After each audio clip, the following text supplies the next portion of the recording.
Role और function of commerce. इससे पहले हमने देखा था कि ट्रेड क्या होता है, कॉमर्स क्या होता है, इंडस्ट्रियल कॉमर्स के बारे में देखा था हमने। अब यहाँ हमें देखना है कि कॉमर्स का फंक्शन क्या है, ये रोल क्या है बिजनेस में। तो इसके लिए एक अपना arrange the finance and decide the place for trip, अगर इसको लर्न करना है, एक आपका वो बनाना है acronym, arrange the finance and decide the place for trip. ये finance, place, T for trip, T for time, R for risk, I for information and P for person. T R I P, trip. Function of finance, function of commerce क्या है? Function of commerce यानी कि arrange the finance and decide the place for trip. इसमें सबसे पहले आता है आपका हिंड्रेंस ऑफ पर्सन, ये वाला, यानी कि हिंड्रेंस यानी कि रुकावट। It means lack of communication between producer and consumer, यानी कि कम्युनिकेशन का लैक होना, कम्युनिकेशन की कमी होनी, किसके बीच में? प्रोड्यूसर और कंज्यूमर के बीच में। तो कॉमर्स उसको हटाता है। कॉमर्स का ये रोल है कि हिंड्रेंस ऑफ पर्सन को हटाए। और हिंड्रेंस ऑफ पर्सन क्या है? Lack of communication between producer and consumer. Commerce removes this hindrance through trade. तो कॉमर्स इस हिंड्रेंस को रिमूव करता है, किसके जरिए? ट्रेड के जरिए।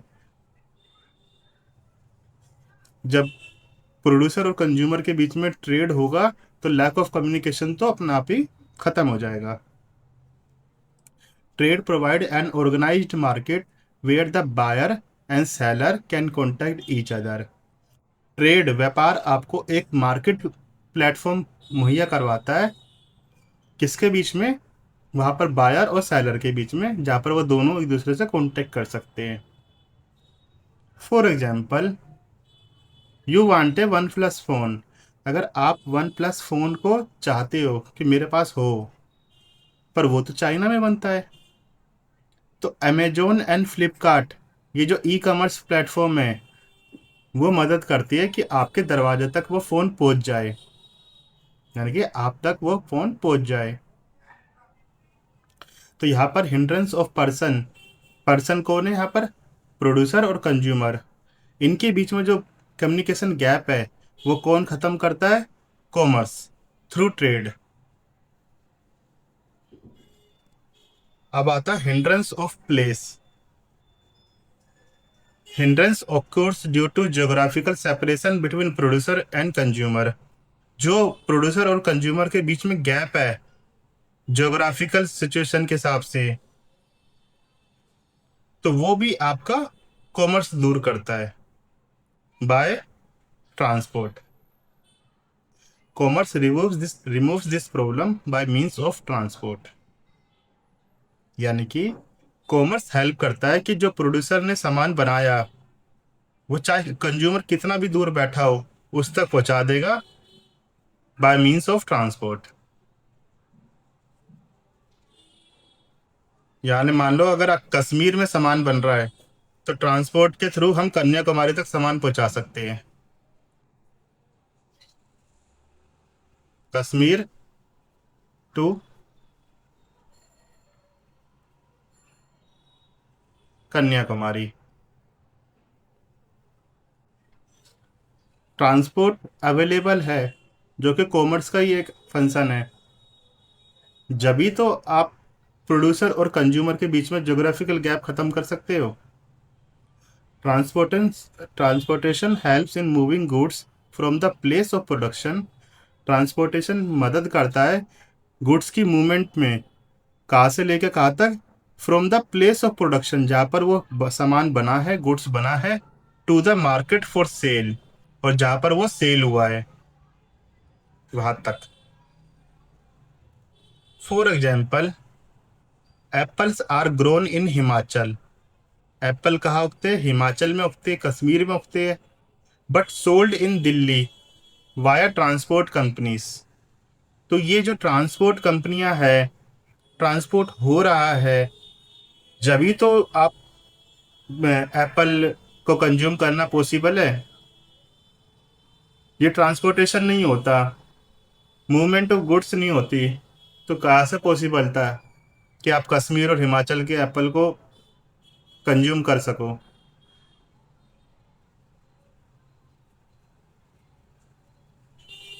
हिंड्रेंस ऑफ टाइम, यानी कि टाइम की रुकावट को भी दूर करता है।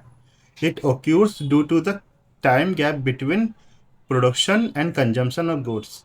जो प्रोडक्शन और कंजम्पशन ऑफ गुड्स के बीच में टाइम गैप है, उसको भी दूर करता है आपका कॉमर्स। कैसे? Commerce removes this problem by means of storage और वेयर हाउसिंग। स्टोरेज और वेयर हाउसिंग की सर्विस प्रोवाइड करवाता है आपका कॉमर्स। इस वजह से आपका हिंड्रेंस ऑफ टाइम रिमूव हो जाता है। It facilitate holding of stock of goods to be sold. ये फैसिलिटी प्रोवाइड करता है कि आपने जो भी स्टॉक बना लिया है, जो भी आपने गुड्स का प्रोडक्शन कर लिया है, आप उसको एक जगह जमा करके रख पाओ, और जब आपको ज़रूरत हो तब आप उसको सेल कर सको, मार्केट में डिस्ट्रीब्यूट कर सको। For example, mango pulp is stored in cold storage. Mango pulp हम स्टोर कर लेते कोल्ड स्टोरेज में। किस लिए? अब आप उससे जूस भी बना सकते हैं, जैम भी बना सकते हैं और आइसक्रीम भी बना सकते हैं। अवेलेबल ऑल ईयर, वो हर साल के 365 दिन अवेलेबल रहेगा अब। ठीक है, कोल्ड स्टोरेज कर पाओगे आप, तो ज़रूरी नहीं है कि जून जुलाई के महीने में आप आम का मज़ा ले पाओ। आप पूरे साल आप उसका लुत्फ उठा सकते हैं, क्योंकि आपने उसका मैंगो पल्प को स्टोर कर रखा है। हिंड्रेंस ऑफ रिस्क, रिस्क भी है, तो रिस्क को दूर कौन करता है? पहले बात तो रिस्क क्या क्या है? Risk of theft, fire, accident. It occurs due to the risk of loss और डैमेज। रिस्क ऑफ लॉस हर बिजनेस में रहता है, डैमेज का बिजनेस रिस्क हमेशा बिजनेस में रहता है। क्यों? क्योंकि चोरी हो सकती है, आग लग सकती है, एक्सीडेंट हो सकता है। तो कॉमर्स क्या करता है?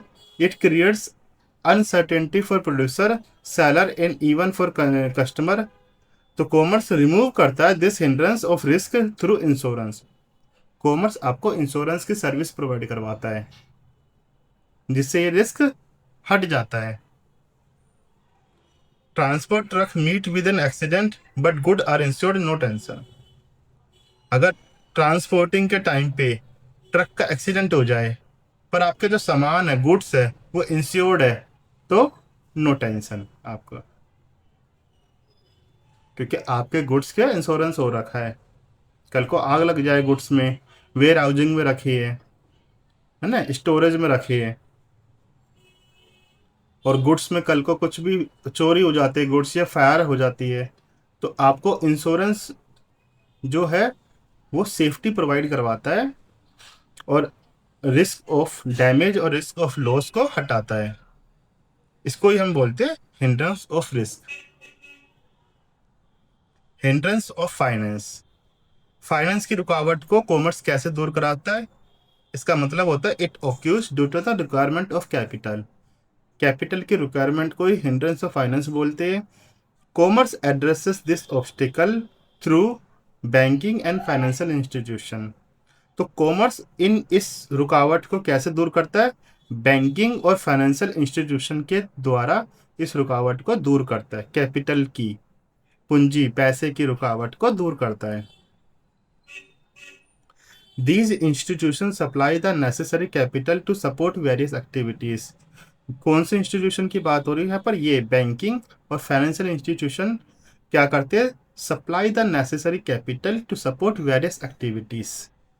For example, a person takes a loan from HDFC bank to open a shop. अगर आपको कोई शॉप ओपन करनी है, तो आप बैंक से लोन लेके कर सकते हो। तो हिंड्रेंस ऑफ फाइनेंस आपका कॉमर्स ने दूर कर दिया। अब आता है हिंड्रेंस ऑफ इंफॉर्मेशन। इंफॉर्मेशन की रुकावट को भी कॉमर्स दूर कर देता है। It occurs due to lack of product awareness on the part of consumer.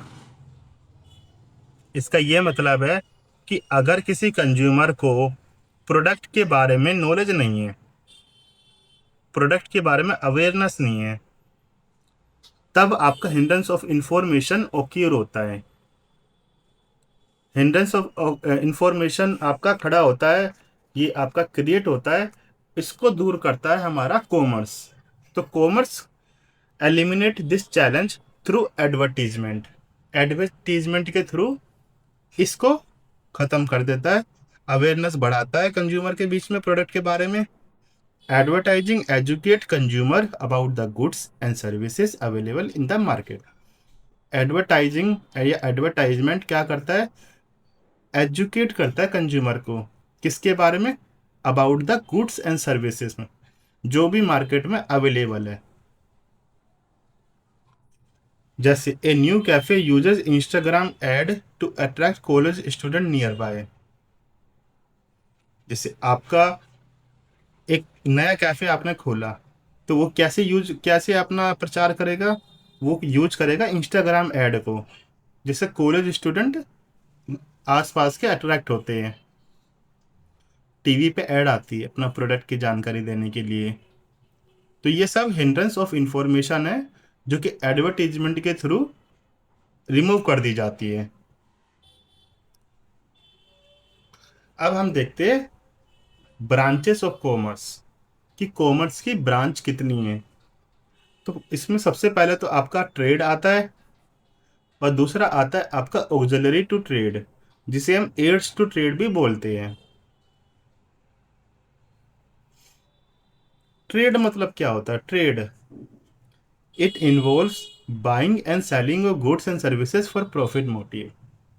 इसका मतलब होता है जब हम बाइंग या सेलिंग करते हैं, किसका? गुड्स और सर्विस की हम बाइंग सेलिंग कर रहे हैं और प्रॉफिट मोटिव के लिए कर रहे हैं, उसको ट्रेड कहते हैं। उसको ट्रेड कहते हैं। अब हम इसको क्लासिफाई करेंगे, ट्रेड कितने प्रकार के होते हैं। तो इंटरनल ट्रेड और external trade. Internal trade, external trade. Internal trade के अंदर आपका होलसेल ट्रेड और रिटेल ट्रेड आता है, और एक्सटर्नल ट्रेड के आपके अंदर इंपोर्ट, एक्सपोर्ट और आंत्रपोर्ट आता है। अब इंटरनल ट्रेड, जिसको डोमेस्टिक ट्रेड भी बोला जाता है, वो क्या होता है? This refers to buying and selling of goods and services within the boundaries of a country. ठीक है, इंटरनल ट्रेड आपकी कंट्रीज की बाउंड्रीज के अंदर अंदर होता है। जो भी ट्रेड आपका इंडिया के अंदर अंदर हो रहा है, आप इंडिया में रहते हैं, तो आपके लिए इंडिया के अंदर अंदर जितना भी ट्रेड हो रहा है, उसको हम बोलते हैं डोमेस्टिक ट्रेड। जो भी बाइंग एंड सेलिंग हो रही है, अब उसके अंदर आपका आता है होलसेल ट्रेड और retail trade. Wholesale trade, retail trade क्या होता है? तो होलसेल ट्रेड में हम बल्क में सामान खरीद लेते हैं, किससे? प्रोड्यूसर से, और सामान फिर बेचा जाता है रिटेलर को। इसमें डायरेक्टली आपके कंज्यूमर से कोई डील नहीं होती है। जो आपका फाइनल कंज्यूमर होता है, इससे कोई डीलिंग नहीं होती है। आप बल्क में सामान खरीदोगे, किससे? प्रोड्यूसर से। प्रोड्यूसर कौन है? जो आपका गुड्स एंड सर्विसेज को प्रोड्यूस करता है, और उसको रिटेलर को बेच दोगे। अब रिटेलर क्या करेगा रिटेल ट्रेड के अंदर? Selling goods directly to consumer. वो उस गुड्स को डायरेक्टली कंज्यूमर को प्रोवाइड करवाएगा, सेल करेगा इन स्मॉलर क्वांटिटीज में। यहाँ बल्क में नहीं काम चलता है, स्मॉलर क्वांटिटी, जैसे जैसे कंज्यूमर की आपकी नीड होगी। जैसे उसको एक साबुन चाहिए, तो उसको एक साबुन कौन बेचेगा? Retail trade. लेकिन जब रिटेलर होलसेलर के पास जाएगा, तो वो पूरी एक उससे साबुन की पेटी ही खरीदनी पड़ेगी। होलसेलर उसे कभी भी एक साबुन नहीं देगा। पर रिटेल ट्रेड में जो बैठे हैं उसको, कंज्यूमर को उसके आवश्यकता अनुसार सामान देना पड़ेगा, चाहे वो एक यूनिट ही मांगे। ठीक है, स्मॉलर क्वांटिटीज का मतलब यहाँ पर यही है। तो होलसेल ट्रेड में हम जो सामान खरीदते हैं प्रोड्यूसर से, और फिर आप रिटेलर को बेच देते हैं। रिटेल ट्रेड में क्या होता है, रिटेलर डायरेक्टली कंज्यूमर को सेल कर देता है इन स्मॉलर क्वांटिटीज में। और ये जो सारे जो होलसेल ट्रेड और रिटेल ट्रेड जो हो रहा है हमारा with in boundaries of the countries हो रहा है, जिसको इंटरनल ट्रेड की कैटेगरी में डाला गया है या डोमेस्टिक ट्रेड की कैटेगरी में डाला गया है। पर अब यही काम अगर देश की सीमाओं से बाहर होने लग जाए, यहाँ ये समझ लो ये ऑस्ट्रेलिया है,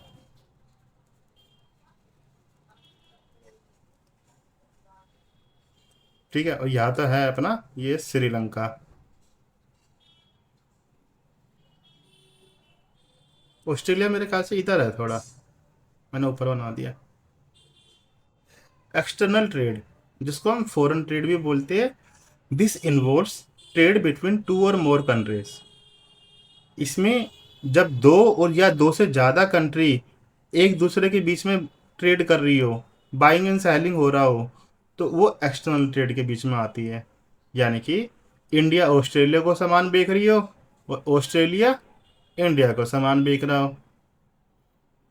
ठीक है, यह बाउंड जो है आपकी बाउंड्रीज नहीं मैटर करती, आपका फॉरेन कंट्रीज से जो इंपोर्ट एक्सपोर्ट हो रहा है, बाइंग सेलिंग हो रही है, वो आपका एक्सटर्नल ट्रेड में आता है। इंपोर्ट, इंपोर्ट ट्रेड कौन बोलते हैं, buying goods from foreign countries, यानी कि किसी दूसरे देश से सामान खरीदने को इंपोर्ट कहते हैं। किसी दूसरे देश से सामान खरीदने को इंपोर्ट कह देते हैं। फॉर एग्जाम्पल इंपोर्टिंग या purchase toys from China to India, जैसे कि हमारा इंडिया जो टॉयज है वो चाइना से खरीदता है, तो यानी कि वो चाइना से इंपोर्ट कर रहा है।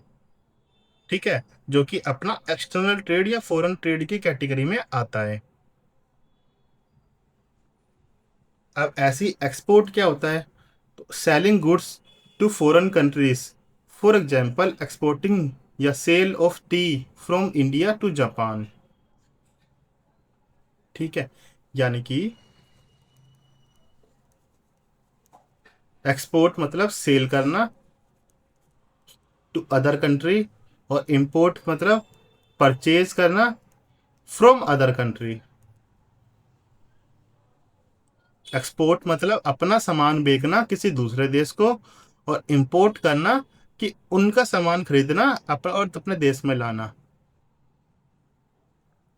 अब एक एंट्रेपोर्ट भी होता है। एंट्रेपोर्ट ट्रेड क्या होता है, इसका ये मतलब होता है importing goods from one country and exporting them to another, यानी कि किसी दूसरी कंट्री से सामान मंगाना, परचेज करना, और अपने देश में उसको ना लाके सीधा किसी दूसरे देश में एक्सपोर्ट कर देना, है कि किसी दूसरे देश में सेल कर देना।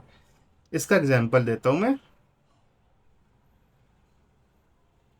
Importing goods from one country and exporting them to another without using them domestically. For example India import many commodities from European countries. India काफ़ी सारी कमोडिटीज यूरोप से मंगाती है, यूरोपियन कंट्रीज से मंगाती है, और उसको एक्सपोर्ट कर देते नेपाल से, नेपाल को। ये हमारा नेपाल है, यही कहिएगा नेपाल, हाँ। कई बार क्या होता है, नेपाल यूरोप से सामान नहीं मंगा सकता, ये हमारा यूरोप है, लेकिन इंडिया में तो सामान आ ही रहा है। इंडिया क्या करता है, कई बार नेपाल बताता है कि इंडिया इंडिया मेरे लिए ये सामान मंगा दो, ये लिस्ट है, तो इंडिया करेगा इंपोर्ट और सीधा ही एक्सपोर्ट कर देगा नेपाल को। उसको कहते हैं आंतरेपोर्ट ट्रेड। ठीक, यहाँ तो हमने देखा ट्रेड क्या होता है, ट्रेड की क्लासिफिकेशन करी हमने, इंटरनल ट्रेड और एक्सटर्नल ट्रेड। अब हमें देखना है ऑक्सिलरी टू ट्रेड क्या होता है। या एड्स टू ट्रेड क्या होता है?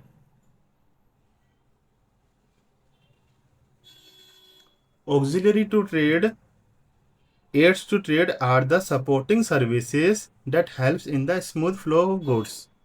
ये सपोर्टिंग सर्विसेज है, ठीक है, जो कि हेल्प करती है smooth flow of goods and services, ताकि स्मूथली आपके गुड्स और सर्विस फ्लो हो सके फ्रॉम प्रोड्यूसर टू कंज्यूमर, आपके स्मूथली जा सके। They facilitate trade but are not directly involve in buying और सेलिंग। ये ट्रेड को मदद करती है, फैसिलिटेट करती है, पर डायरेक्टली इन्वॉल्व नहीं होते बाइंग एंड सेलिंग में। डायरेक्टली इनमें बाइंग और सेलिंग नहीं हो रहा है। बाइंग एंड सेलिंग होएगा तो वो ट्रेड होगा, और बाइंग एंड सेलिंग को जो सपोर्ट करता है उसको हम बोलते हैं auxiliary to trade.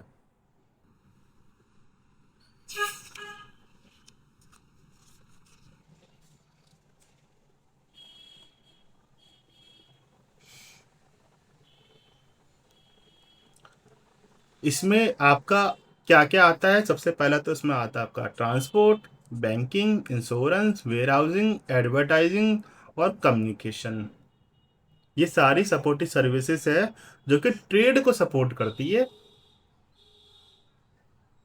Banking, transport moves goods from one place, from place of production to place of consumption. Transport का मतलब होता है कि movement of goods from place of production, जहाँ पर आपका जहाँ गुड्स बना है, टू प्लेस ऑफ कंजम्पशन, यानी कि जहाँ पर वो कंज्यूम होना है, यानी कि फैक्ट्री से लेके मार्केट तक जो गुड्स की मूवमेंट है वो ट्रांसपोर्ट आपका फैसिलिटेट करवाता है।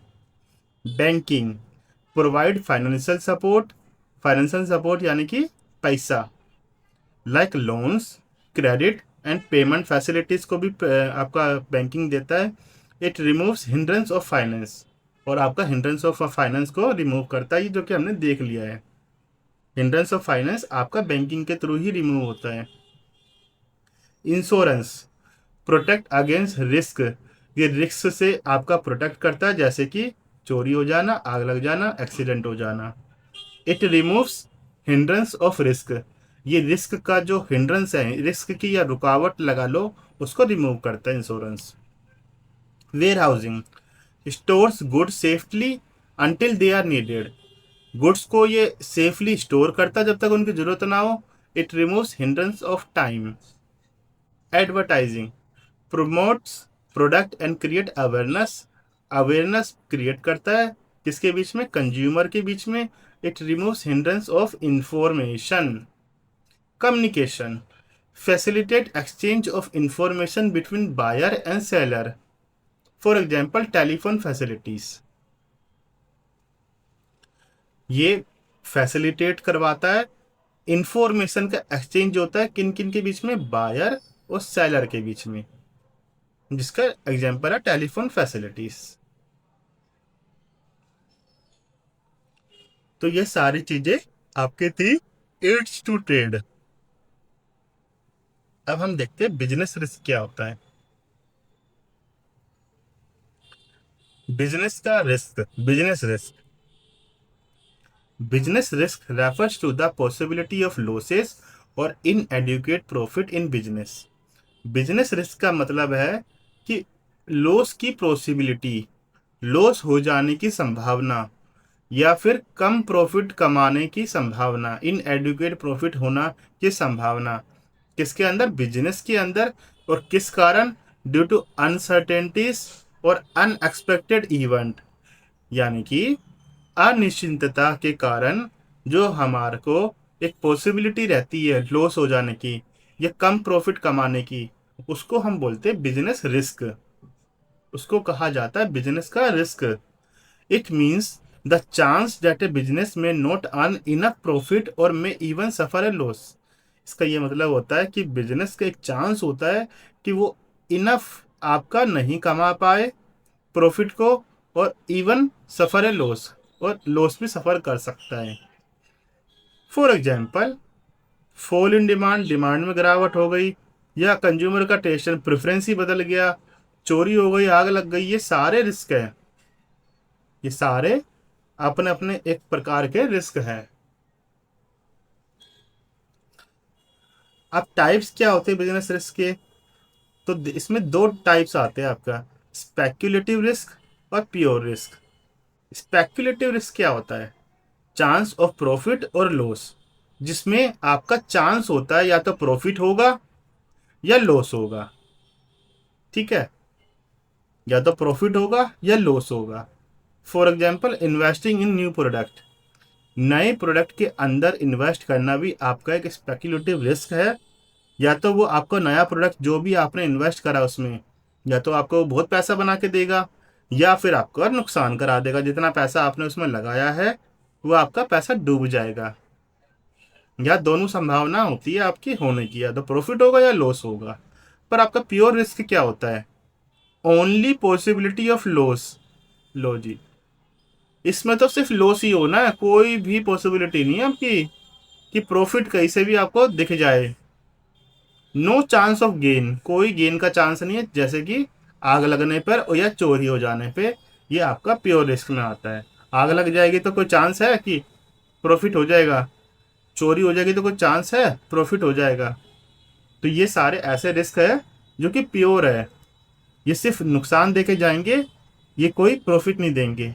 पर आपने अगर कोई नए प्रोडक्ट में इन्वेस्ट करा है या आपने कोई दूसरे तरह का रिस्क उठाया है तो उसको बोलते हैं स्पेक्युलेटिव रिस्क, जिसमें प्रॉफिट भी हो सकता है, चांस रहते लॉस भी हो जाए। अब नेचर देखते हैं, नेचर और बिजनेस रिस्क में क्या आता है। बिजनेस रिस्क का नेचर क्या है? Business risk arises due to uncertainties. Nature of business risk simple, dear. यहाँ पर जो ए है ना, ये यहाँ पर ये ए वाला ए है। Business risk arises due to uncertainties. Business risk इसलिए क्रिएट होता है क्योंकि लाइफ काफी अनसर्टेन है। Risk happen because the future is uncertain. Risk इसलिए खड़ा होता है, इसलिए क्रिएट होता है, इसलिए हैपन होता है क्योंकि फ्यूचर काफ़ी अनसर्टेन होता है। एनीथिंग कैन गो रोंग, कुछ भी गलत हो सकता है। जैसे कि चेंज इन डिमांड हो गई। ठीक है, a company launches a new mobile model but customer taste changes and demand falls. जैसे कि आपकी डिमांड में परिवर्तन हो गया, कंपनी ने एक नया मोबाइल लॉन्च करा पर कस्टमर का टेस्ट और प्रेफरेंस बदल गया और डिमांड गिर गई। ये भी एक तरह का रिस्क है।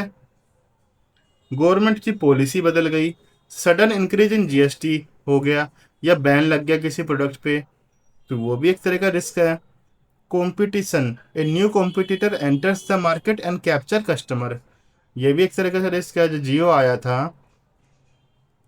सबको खा गया, सब छोटी छोटी कंपनी, एयरसेल, टाटा डोकोमो, और भी पता नहीं कौन सी एमएनपी या पता नहीं आती थी उस टाइम पे, सब खत्म हो गई। एक रिस्क तो है ना कि कंपटीशन, आपका कॉम्पिटिटर इतना स्ट्रांग आ गया और आपकी पूरी मार्केट खा गया। नेचुरल कैलेमिटी, फ्लड और earthquake damages stock and property. जैसे नेचुरल कोई भी आपकी बाढ़ आ गई, तूफान आ गया, भूकंप आ गया। प्राइस फ्लक्चुएशन, प्राइस बढ़ गए घट गए जो भी है, रॉ मटेरियल आपका प्राइस इंक्रीज हो गया अचानक से, जिससे आपकी प्रोडक्शन कॉस्ट बढ़ गई।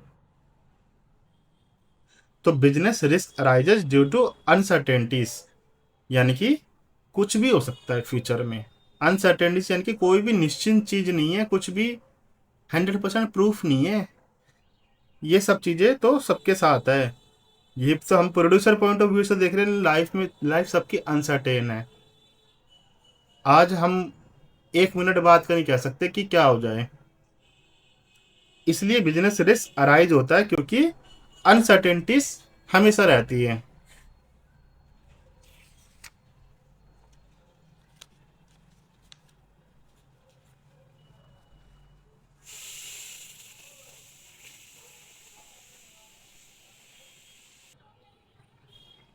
Risk is an essential part of every business. ये भी नेचर ऑफ रिस्क का आपका है कि रिस्क एक एसेंशियल पार्ट है एवरी बिजनेस का, हर बिजनेस का एक जरूरी पार्ट है रिस्क आपका। एवरी बिजनेस इन्वॉल्व्स रिस्क, हर बिजनेस के अंदर रिस्क आपका एग्जिस्ट करता है। रिस्क में vary from business to business, business to business vary करता है आपका risk. Risk can be minimized but can't be uneliminated, हम इसको कम कर सकते हैं पर इसको ख़त्म नहीं कर सकते। नो रिस्क नो बिजनेस, कोई रिस्क नहीं है तो नो कोई बिजनेस भी नहीं है। एवरी बिजनेस चाहे वो छोटा हो बड़ा हो, सम लेवल ऑफ रिस्क तो हमेशा प्रेजेंट रहेगा आपका। Even the safest looking business can face issue, जो सबसे ज़्यादा सेफ बिजनेस आपको लगता है वो भी कुछ ना कुछ उसमें रिस्क रहता है, वो भी इशू फेस करते हैं। इसका एक एग्जांपल है farmer selling crops if rainfall is less, यानी कि अगर बारिश कम पड़ी तो क्रॉप प्रोडक्शन फॉल्स, आपका क्रॉप प्रोडक्शन गिर जाएगा और फार्मर आपका लॉस इंकर करेगा। ठीक है, ये था हमारा नेचर ऑफ बिजनेस रिस्क, जिसमें है अराइजेस ड्यू टू अनसर्टेनिटीज और essential part of every business. क्या? Risk, risk is an essential part of every business.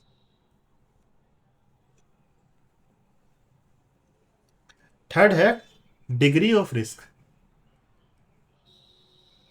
Degree of risk depend upon the nature and size of the business, जो आपका risk कितना बड़ा है वो किस पे डिपेंड करेगा? डिपेंड अपॉन द नेचर, कि आपका बिजनेस का नेचर क्या है या साइज क्या है।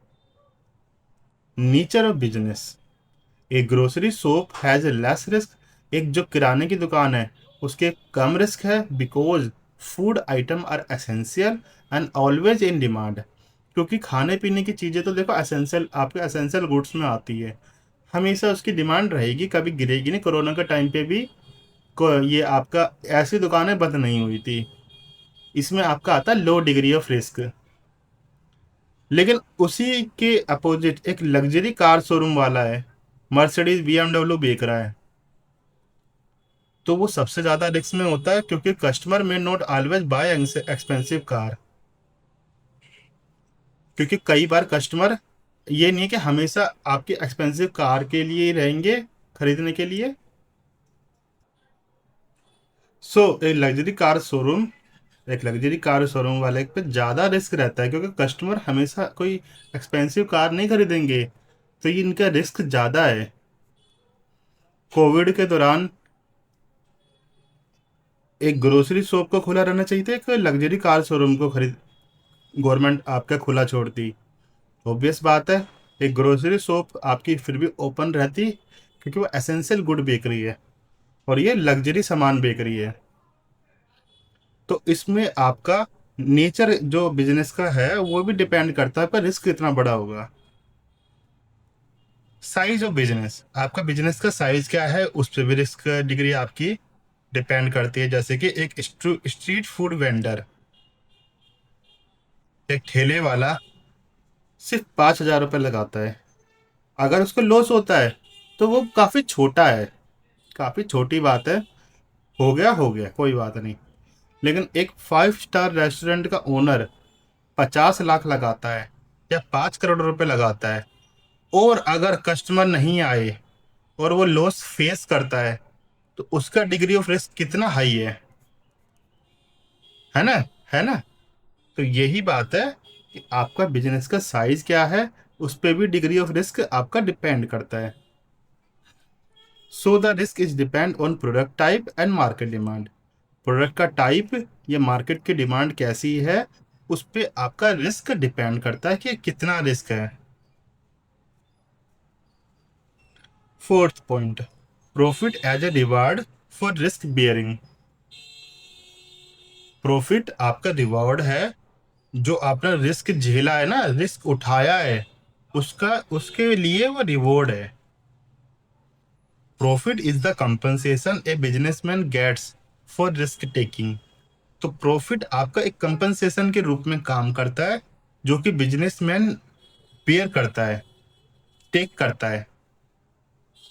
No risk no gain principle applies to all types of business. ये जो बात है ना, नो रिस्क नो गेन वाला प्रिंसिपल, ये सभी टाइप ऑफ बिजनेस पे अप्लाई करते हैं। कोई रिस्क नहीं है तो कोई गेन भी नहीं है। ग्रेटर द रिस्क, जितना बड़ा risk greater the chance of earning high profit.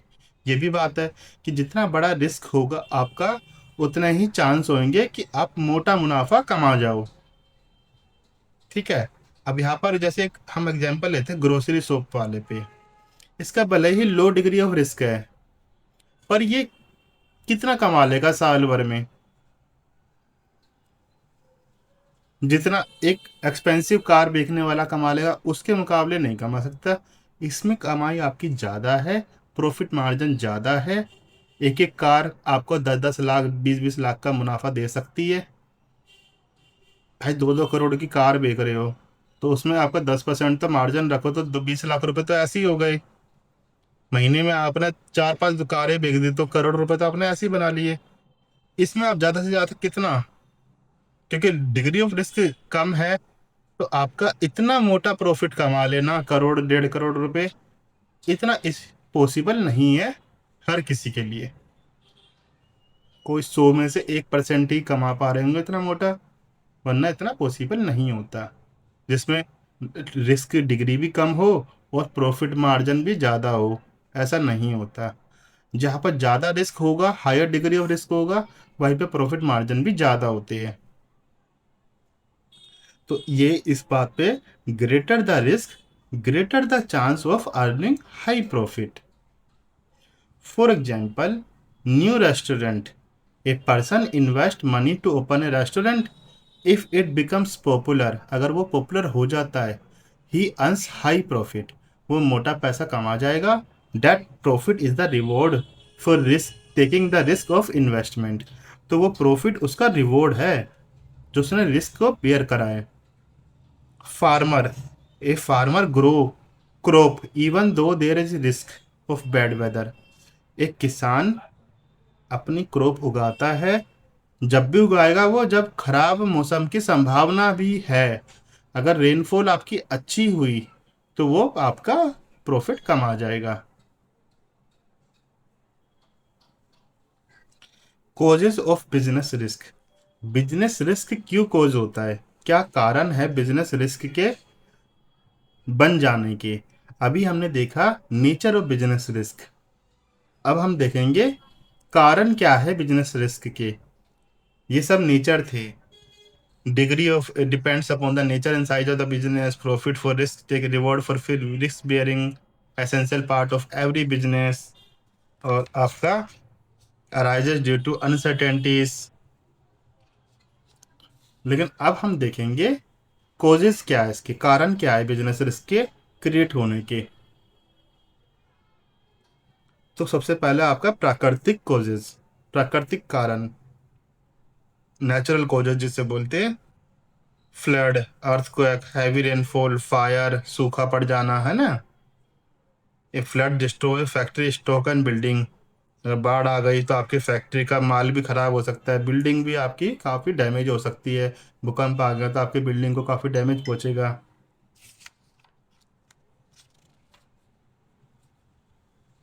Human causes, human causes risk due to human action और मिस्टेक, यानी कि ह्यूमन के कुछ काम करने से या गलती कर देने से जो रिस्क क्रिएट होता है उसको बोलते हैं ह्यूमन कोजेज। जैसे कि थेफ्ट, चोरी, धोखाधड़ी, हड़ताल, लॉकआउट या नेग्लिजेंस ऑफ एम्प्लॉइज, ये सब आपका ह्यूमन कोजेज में आता है। A worker strike in A car factory stop production, अगर वर्कर ने स्ट्राइक कर दी कार फैक्ट्री में तो आपका प्रोडक्शन रुक जाएगा। तो ये भी आपके टाइप ऑफ बिजनेस रिस्क में ह्यूमन कोजेज के अंदर है।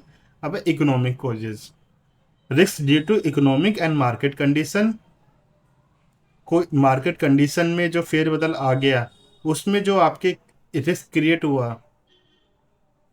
फॉर एग्जांपल, डिमांड चेंज हो गई, कंपटीशन आ गया, प्राइस में उथल पुथल हो गई, प्राइस फ्लक्चुएशन हो गया, या फिर टेक्नोलॉजी में चेंज आ गया। तो ये सब आपके आता है इकोनॉमिक कॉजेज। जैसे कि a sudden fall in demand for 4G mobile, 4G mobile में सडन एक गिरावट आ गई है क्योंकि 5G मोबाइल आ गई है, टेक्नोलॉजी चेंज हो गई ना। तो ये सब आपका आता है इकोनॉमिक कॉजेज में। अब आपका आता है political causes, risk due to change in government policy और पॉलिटिकल एनवायरनमेंट। गवर्नमेंट की पॉलिसी बदल जाए, फेर बदल जो भी हो जाए, उसके कारण अगर कोई खतरा आपके बिजनेस पे बन जाए, तो ये आपका पॉलिटिकल कॉजेज वाला रिस्क है। जैसे कि टैक्स रेट आपके ज़्यादा हो गए, इंपोर्ट एक्सपोर्ट रिस्ट्रिक्शन लग गया, वॉर हो गया, इनस्टेबिलिटी हो गई देश के अंदर, तो ये भी आपका रिस्क क्रिएट करते हैं, बिजनेस रिस्क आपका बनाते हैं। ये ban on single use plastic affect plastic bag manufacturer. जो बैन लग गया था सिंगल यूज प्लास्टिक पे, उन्होंने किसको अफेक्ट करा? सीधा प्लास्टिक बैग मैन्युफैक्चरर को, जो कि ये इस काम में इन्वॉल्व है, जो कि बनाते हैं प्लास्टिक बैग को। और गवर्नमेंट ने क्या करा? बैन लगा दिया सिंगल यूज प्लास्टिक पे, है ना रिस्क। अदर कॉजेज भी हो सकते हैं, जैसे miscellaneous risk not covered above. Example, mechanical failure हो जाना, एक्सीडेंट हो जाना, पैंडेमिक्स आ जाना, या नया आविष्कार हो जाना। ड्यूरिंग कोविड-19 many business face shutdown losses. जो भी है, यह सब अदर रिस्क में आ जाते हैं आपके। अब हम डील कैसे करें बिजनेस रिस्क के साथ? How to deal with business risk. Business risk से कैसे डील करें? Risk in business can be dealt with by avoiding risk. या तो उसको अवॉइड करो, या इसको रिड्यूस करो, या इसको ट्रांसफ़र कर दो। कैसे? इंश्योरेंस के थ्रू, रिटेनिंग स्मॉल रिस्क। छोटा रिस्क अपने पास रखो, बड़ा रिस्क को ट्रांसफ़र कर दो। और sharing risk through partnership, partnership करके शेयर कर लो रिस्क को। रिस्क अवॉइडेंस यानी कि प्रिवेंटिव मेजर जिसमें आता है, taking steps to avoid situation that में कोज रिस्क। ऐसे कोई भी कदम उठाना जो कि आपका रिस्क ही क्रिएट करेगा, उसको अवॉइड करो। Example, not dealing in highly dangerous goods.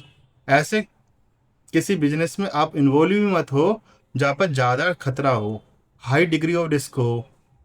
Using fire alarm in factories.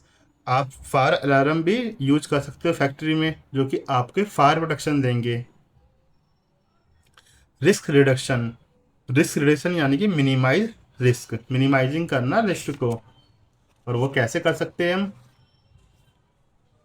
Reducing the impact of risk through precaution. Precaution आप फॉलो करो, प्रिकॉशन लेके आप इम्पैक्ट को, रिस्क का कम कर सकते हो। जैसे quality control, safety training for workers, diversification of product कर दो।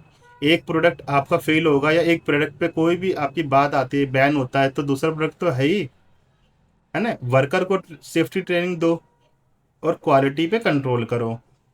रिस्क को ट्रांसफ़र कर दो, शिफ्टिंग रिस्क टू अदर्स, अपना रिस्क किसी और पे ट्रांसफ़र कर दो। जैसे कि shifting the financial burden of risk to another party.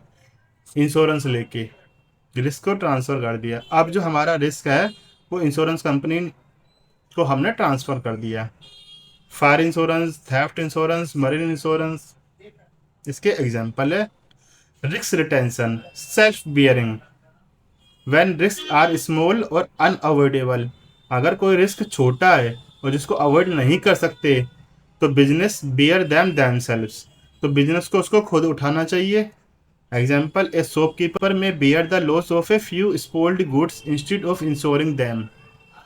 तो जो एक शॉपकीपर, एक दुकानदार है, तो वो लॉस बियर कर सकता है थोड़े बहुत सामान का खराब हो जाने का, न कि उनको इंश्योरेंस करवा ले उनका। वो इंश्योरेंस करवाना उससे ज़्यादा महंगा पड़ेगा। थोड़ा बहुत सामान, वो थोड़ा बहुत तो अपना, उसको खुद भी रिस्क बेयर करना ही पड़ेगा, नुकसान झेलना ही पड़ेगा। रिस्क शेयरिंग, वो कैसे कर सकता है? थ्रू पार्टनरशिप या जॉइंट वेंचर के through. Sharing risk with others bye entering into partnership और जॉइंट वेंचर। या तो वो पार्टनरशिप बना ले अपने बिजनेस के लिए, जॉइंट वेंचर से जुड़ जाए, तो उसका रिस्क बढ़ जाएगा। Example, two company share the cost and risk of developing a new product. जब आप जॉइंट वेंचर में कोई प्रोडक्ट को डेवलप करते हो, तो उसमें आपकी दो कंपनियों ने कॉस्ट को आपका शेयर कर लिया, और risk of developing a new product को भी आपका शेयर हो गया। तो ऐसे रिस्क शेयरिंग हो गई आपकी। अब अगर कल को कुछ नुकसान होता तो आपको अकेला ही बेयर करने की जरूरत नहीं है। तो ये सब था इसमें।